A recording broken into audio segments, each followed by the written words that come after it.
Hindi matanggap ng mga magulang ni Clive Jasper Santos ang sinapit ng kanilang 11 anyos na anak. Noong nakaraang Miyerkules, dinala sa ospital si CJ matapos ma-overdose sa gamot. 3 ospital ang pinagdalhan sa Binatilyo, pero binawian din siya ng buhay noong Huwebes ng madaling araw. Palaisipan sa pamilya ang ginawa ni CJ. Pero ayon sa ina, may naikwento sa kanya noon ang anak. Nabanggit lang po niya sa akin nung Valentine's Day, Mami, yung kaklase ko po sa loob ng classroom. Ayon sa kanya, may nakitang online challenge sa cellphone ng batang sinakta ng sarili.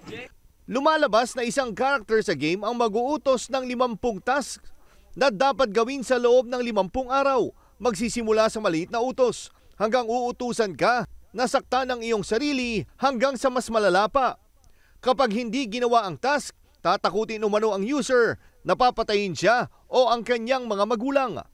Nung nangyari po ito sa anak ko, din na po ako nag-start na mag-search din ano bang mga apps to. Napatunayan ko po na merong mga simpleng apps na akala mong pambata lang pero yun pala creepy or yung medyo anti-Christ kung tawagin na game.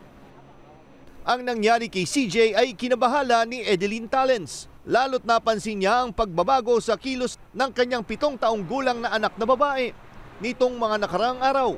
Ayaw mo sabihin? Bakit?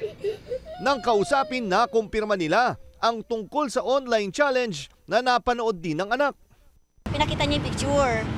Then pagpakita niya sa anak ko yung picture, that's basta, sabi niya, kinakausap mo yan. Yes. Then, sabi ko, ano sinasabi? Wala, ayaw niya sabihin. That's a secret.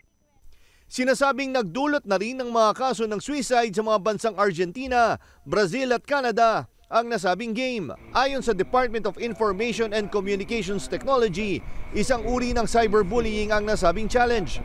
Target nito ang mga kabataan na lulong ngayon sa paggamit ng mga gadget at aktibo sa social media. I-challenge ka to do things that can harm you. No? Kung frustrated ka naman, it can cause yung talagang talagang mawala yung self-esteem mo. No? Pero aminado ang DICT na mahihirapan silang mablock ang nasabing app o ang nasabing challenge dito sa Pilipinas. Kaya ang tanging sandata na lang ng mga magulang ngayon ay ang gabayan ang kanilang mga anak tuwing gagamit ng kanilang mga gadget. Sa ngayon, pinagbawalan na ni Edeline na gumamit ng gadget ang anak kapag wala sila. Paalala ni Secretary Rio. Dapat alam ng parents kung ano yung mga websites or anong mga application na makasama sa mga anak nila. Samantala, inutusan ni PNP Chief Oscar Albayalde ang PNP Anti-Cybercrime Division na imbestigahan ang mga kaso na may kaugnayan sa nasabing online challenge. Jack Batallones, ABS-CBN News.